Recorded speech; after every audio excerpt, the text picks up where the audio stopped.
મોદી 75 વર્ષની વયે નિવૃત્ત થાય તેવી અટકળો, આજથી સંઘની બેઠક, મોદીની નિવૃત્તિ અને ભાજપના નવા પ્રમુખ મુખ્ય મુદ્દા. કરોડો રૂપિયાનો ટોલ છતાં રોડમાં પોલમપોલ, ખાડાવાળા રોડ છતાં એક વર્ષમાં 4,800 કરોડનો ટોલ ટેક્સ વસૂલાયો.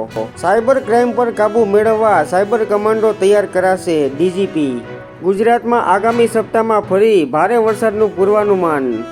પોલીસની વાલાદવલાની નીતિની ભાવિકો દ્વારા ટીકા.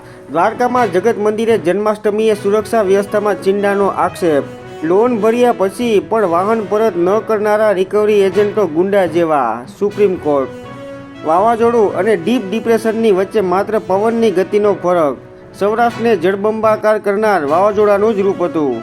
આંધ્રની કોલેજની ગર્લ્સ હોસ્ટેલના વોશરૂમમાં છુપા કેમેરા ઝડપાતા ચકચાર. ન્યાય મળશે નહીં ત્યાં સુધી શિક્ષણ કાર્ય નહીં. મુંબઈમાં કોરોના પછી વૃદ્ધો દ્વારા પ્રોપર્ટીની ખરીદીમાં ઉછાળો. વિશાળ અને સુવિધાઓ ધરાવતા ફ્લેટ ખરીદવાનું ચલણ વધ્યું.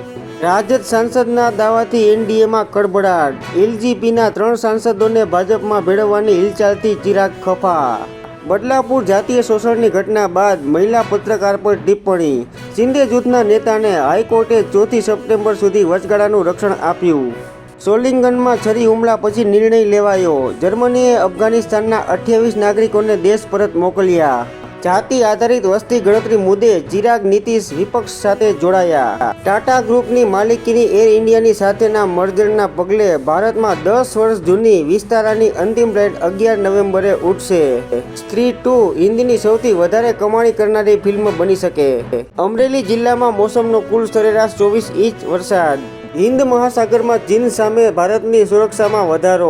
ચીનનો સામનો કરવા બીજી પરમાણુ સબમરીન અરીઘાત નેવીમાં સામેલ. સૌરાષ્ટ્ર કચ્છમાં લીલા દુષ્કાળની ભીતિ. 5 જિલ્લામાં 1.5 થી 2.5 ગણો વરસાદ. બાંગ્લાદેશે ભારત વિરોધી કટ્ટરવાદી સંગઠનો પરના પ્રતિબંધો હટાવ્યા. યુકેમાં ભારતીય મૂળની મહિલા 10 વર્ષીય પુત્રીની હત્યામાં દોષિત. 25મી ઓક્ટોબરે સજાની જાહેરાત કરાશે. અમદાવાદમાં ભારે વરસાદ પછી સર્પ ઉપદ્રવ. રોજના 70થી વધુ સ્નેક રેસ્ક્યુ કોલ.